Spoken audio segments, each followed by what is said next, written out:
I'm actually not here to talk about Star Wars.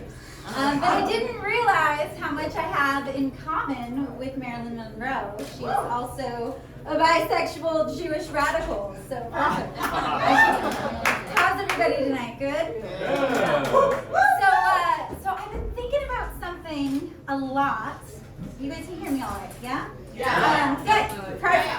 I've been thinking about something a lot, and I finally made this decision that I actually prefer sunsets to sunrises.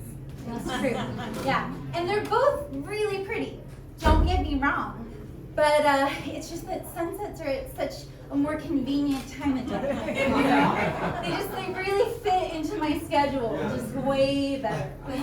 So what about you guys? Do we have night owls? Let me see the night owls. Yeah? Get some night owls, all right? Where are the morning people at? Hey, Oh, okay, there's more of you here. So what time do you get up? Like 6, 7? 3 a.m. 3 a.m. 12 p.m. All right. Yeah, there you go. Yeah, fuck you. But really though, I do think that morning people have been oppressing night people for quite some time. It's a lot like the right-handed people, keeping the left-handed people down. And I thought that we're in the age of just embracing everyone's neurodiversities, And I want to know, what about the night people? And I can't help but to think of all the kids who have failed classes because they had to get up so early and they're night, they're actually night people. But just because they get up early, you guys, right there, you think you get to make all the rules, right? What about us? What about the night owls? We want to make rules too, right? Yeah. Right? Yeah. Or maybe not, because, it seems like a lot of work. But Halloween just happened. Did everybody have a good Halloween? What were some of the best costumes you guys saw? This crazy scientist from Back to the Future. Oh, Doc Brown was. Oh, Doc Brown. Yeah, that was Or anything. Or anything. Well, that actually is kind of what I want to talk about, because I think that sexy Halloween everything has gone too far. I really do. I think that the pendulum has swung as far as it could possibly go. I thought that last year when I saw sexy Beetlejuice. Oh, no. I thought that even more last year when I saw, are you ready for this?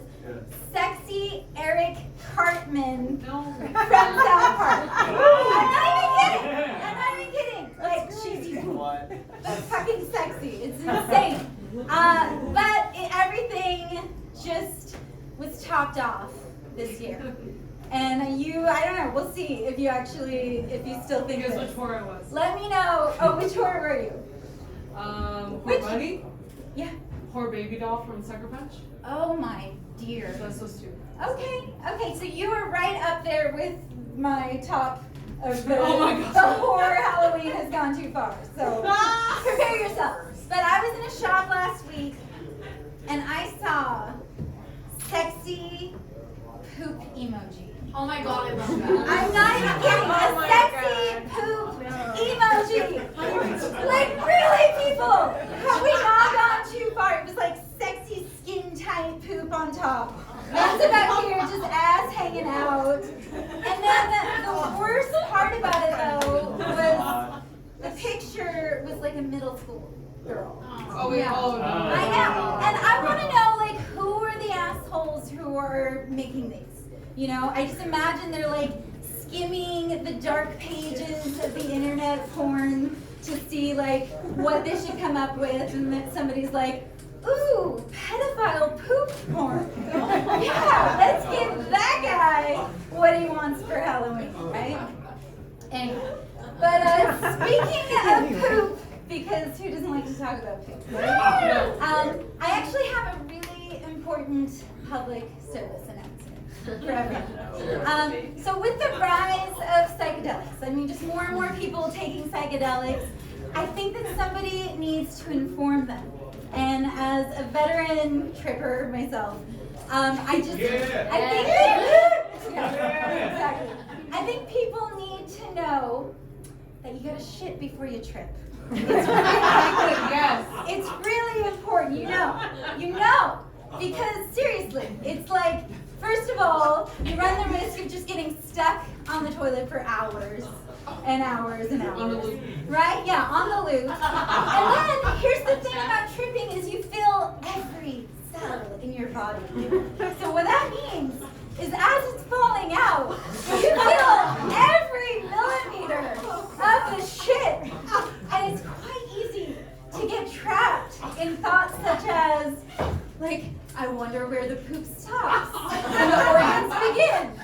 Or, am I going to be able to stop this from turning me inside out? Yeah, so it's an important thing for everybody to know. But if you do have to go, just whatever you do, just try not to look at it. Exactly. There's nothing good that will come of that. And while you're at it, don't look in the mirror at your face on your way out. That's really important too. Because, or your hands. But seriously, your face, you're going to look like fucking Mr. Potato. It's true. It's not pleasant. But speaking of terrifying childhood nostalgia, I'm gonna switch gears now and read you guys a story about some childhood nostalgia. Okay. All right. Okay. You guys ready for this? You all right? You all right? Everybody's comfortable? We got a drink? All right. When I was 7 years old, my parents and aunt left my brother and cousins in charge of me for the night so they could go out for New Year's Eve. The second the door shut, the boys started grinning. Just giant, shit-eating, evil, plot-ploying grins. They knew exactly what they wanted to do. We have a movie to show. At 9 and 11, they were in the prime of their little sister torturing years, and I knew better than to ever trust them. What kind of movie? I asked skeptically. Oh, you're gonna love it, they said, the criminal twinkles in their eyes flaring, a level of elation that could only mean it's a trap. Here's my Star Wars quote. It was also a surprise. My cousin shoved the mystery VHS into the player and they pulled me onto the couch, one on either side. It started off very exciting. Teenagers drinking and smoking on a beach.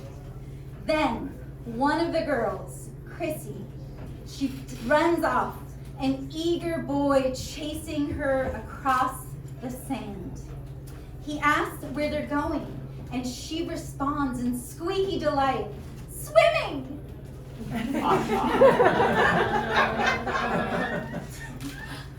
As a child, there was nothing I loved more than being submerged in the water. I had already gone through several years of swim classes at the local community college, making my way up the ranks from guppy to minnow to flounder to rainbow trout. I didn't care what kind of water it was, lake, river, duck pond, or pool. I just wanted to be in it. Growing up on the lost coast of Northern California, the Pacific Ocean was my favorite playground. On beach days, I would jump waves like a rope and swim up and down the shore. My father's bellowing voice always yelling at me to not go so fucking far out and stay the hell away from that riptide. After about an hour or so, he would make me come back to the shore to do the towel test.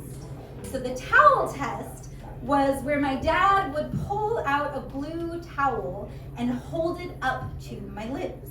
And if my lips matched the color of the towel, I would have to stay out of the water until they were pink again. I would beg my father not to make me wait, swearing through chattering teeth that I was not Cool.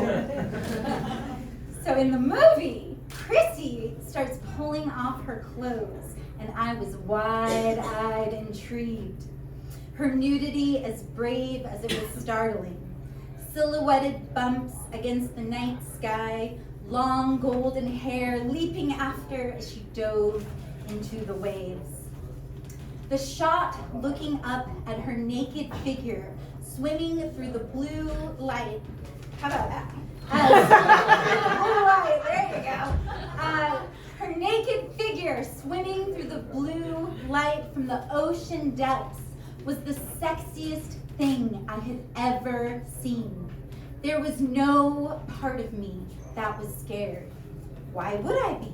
She was living out my fantasy. And then, quite suddenly, everything changed. First the music, da-na, da-na. And then, with a quick tug, her joy shifted into gasping terror. I screamed and tried to get up, but my brother and cousin held me down. As Chrissy flailed in the water, yelling for help, hugging the buoy for her life, my brother and cousin squeezed my arms and held me down, forcing me to watch, pinching and poking if I tried to close my eyes. And just like that, I had the fear. It didn't change my love for water, but it added a contradiction I could never shake. The same way the fear of AIDS doesn't make you not want sex, but it's still there, hiding in the shadows of your pleasure. Or how people come from all over the world to visit a restaurant in Japan where they serve pufferfish just so they can feel the tingle of poison on their tongues. Or S&M.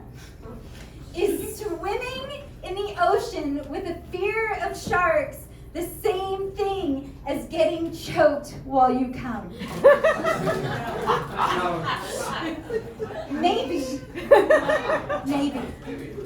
But I do wonder if morbidity always has to find its way into joy. And who would I be if I got to go to bed that night with the image of Chrissy's naked body swimming through blue light? Thank you, guys.